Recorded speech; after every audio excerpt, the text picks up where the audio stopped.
نحمده ونصلي على رسوله الكريم اما بعد اعوذ بالله من الشيطان الرجيم بسم الله الرحمن الرحیم. د ټولو له مخې زه تاسو ته د ګران محمد مصطفی صلی الله علیه و آله وسلم نبوي توفه وړاندې کوم چې عبارت دی د السلام علیکم ورحمت الله وبرکاته. اول خو هیله دا کوم چې چیرته وخت لرئ نو زما خبرې تر پایه واورئ تر څو د ستاسې صحیح پوهاوی وشي او ښه قضاوت وکړئ شئ. که چیرته وخت نه لرئ نو بیا یې مه ګورئ، ځکه چې بعضې داسې خبرې دي چې هغه نیمې واورېدل شي نو بیا ترېنه غلط قضاوت کوی شئ او ځان هم ګناهګاروی شئ. نو دا زما خبرې چې دي دا د یو مسؤلیت له مخې کېږي او زه د یو مسلمان او افغان په صفت مجبورېږم چې خپل غږ پورته کړم. دا چې همیش هغه خبرې چې د اسلام او الهي امر شوی چې موږ باید دغه حق ادا کړو، نو دغه څه ما دې ته مجبوروي چې زه باید دا خبرې وکړم. نن چې د خویندو پر مخ د طب دروازې بندې شوي، دا یو ناروا عمل دی.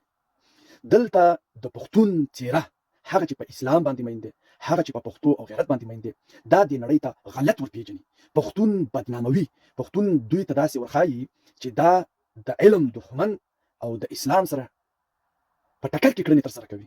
نو موږ د موجوده حکومت څخه دا هیله ده چې کوم څه قرآن او حدیث وایي زموږ هماغه څه پکار دي. موږ د خلکو جوړ شوی کتاب نه غواړو او نه مو غوښتلی چاته، نو په همدغه حساب باندې زموږ غوښتنه پر حق ده او موجوده حکومت ته وایو کومه خبره چې تاسې کړې، کومه کړنه چې تاسې کړې، هغه چې د طب دروازه مو په خویندو بنده شوې، دا نه افغانانو ته د منلو ده او نه به یې ومني او نه د دې په منلو باندې دی مسلمان پاتې کېدی شي. ځکه چې اسلام کې دا راغلی دي چې دغه اسلام په د هرې زمانې سره جوړي او دا په دې خبره باندې دلیل لري. دا په دې خبره باندې دلیل دی چې ته دغه زما شریعت دغه د الله پاک کلام او د نبی کریم صلی الله علیه وسلم حدیث راخلي، دا څنګه دی او د خپل ځان جوړ شوی یو لیکنه راخلي او دا په دغه افغانانو باندې تطبیق کوي. دا افغانانو ته د منلو نه ده، بلکې دا خواږه په اسلام مئین پښتانه ته د نورو قومونو ته هم کم راولي. سبا د یو مسلمان او د افغان په صفت زه نشم کولی چې د پښتون په هکله باندې یو څه ورته ووایم، ځکه چې د نن فیصلې یو کم علمه پښتانه کوي او دا مونږ ته او نوم د مسلمانانو ته د منلو دي. ګورئ هغه وخت چې کافرو دومره جعلي حدیثه جوړ کړله چې په حدیثو باندې خلک بدګمانه شي او د دوی د منلو نه انکار وکړي، نو کافرو بلها حدیث خپاره کړه. نن هم د بعضې ملایانو نه، د کم علم ملایانو نه، هغه جعلي حدیث چې د خېټو نه جوړ شوي دي هغه په ټولنه کې عوامو ته وایي چې هېڅ حواله نه لري له ځان سره. نو همدغه رقم دغې کفري نړۍ زموږ په افغانانو کې داسې خلک وروزله او په دغې موجوده حکومت کې شته دی چې سبا د عالم څخه نفرت لري، سبا د ګیري څخه نفرت ولري او سبا هغه ته اسلام د منلو دین ونه وسي. نو موږ د دغې لوی خطرې نه ځان بچ کول غواړو او موږ غواړو چې شرعي نظام قرآن او حدیث په دغې ټولنه کې ووسي او موږ د نړۍ بهترین او ښایسته مسلمانان او په خپل پښتونولۍ باندې فخر وکړو. زه دې ته نه حاضرېږم، نه اماده کېږم چې زه دې خپله خور مور یو نارینه ډاکټر ته یوسم. زه وایم چې دا د موجوده حکومت فرض جوړېږي او دغه فرض د دوی دی او دوی باید دې ته دا زمینه برابر کړي. دا د وخت حکومت دی چې زما خور مور لور په حیا کې لاړه شي او خپل علم که هغه دیني اوسي او که عصري اوسي هغه اصیل کړي، ځکه چې زمونږ تعلیم یافته ټولنه پکار ده چې یوه مور تعلیم یافته اوسي، هغه د اولاد دپاره دنیا هم ښایسته کولی شي او آخرت هم. او یو حکومت د مور حیثیت لري، د دوی دپاره پکار دي چې په دغې برخه کې پوره جدي ګامونه واخلي او دا رقم غلط خلک چې په دغې حکومت کې دي د دوی خوله ورباندې کړي او د صحنې نه یې نور لرې کړي، ځکه چې دا د منلو نه دي.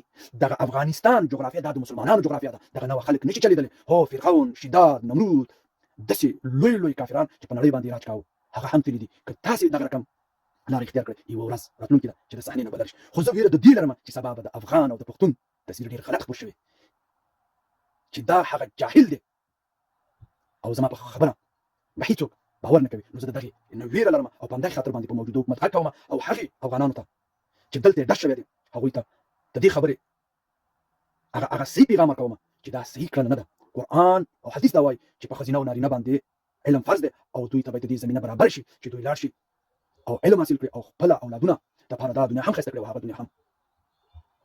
په ورځ کې به د مور او پلار نه د دې پوښتنه کېږي کله چې اولاد جاهله اوسي، تعلیم یې نه ورکړی، په قرآن او حدیث یې پوه کړی نه، نو په ورځ د قیامت به د دوی څخه د دې پوښتنه کېږي. نو فلهذا دا زموږ مسؤلیت دی چې موږ راجوع شو او خپل غږ د موجوده حکومت او همدغه رقم داسې ذهن سازي وکړو چې هغه د مسلمانانو د پرمختګ سبب ګرځي. پښتون پکې پښتون پاتې شي او هغه پښتونولي چې د اسلام یې له ځان سره قبول کړي پښتونولي هم همدغه رقم قایم او دایم او مسلمان هم دایم او قایم شي. موږ په خپلې پښتونولۍ باندې هم فخر کوو او په اسلام باندې هم فخر کوو. دا پښتونولي یو صفت دی. نو فلهذا دا خبرې ډېرې مهمې دي او دغې خلکو ته دا خبرې پوهاوی ورکوو چې د رب په خاطر غلي مه پاتې کېږئ. د حکومت په سطحه چې کله داسې خبرې وشي دا د ډېر لوی زوال سبب ګرځي. نو فلهذا د ستاسې غږ پورته کول ډېر ضروري دي. رب مو سپارم ښه دوا باد او سرلوړي او کامیابه اوسئ. ما در سره په خپلو نیکو دعاو کې یاد ساتئ.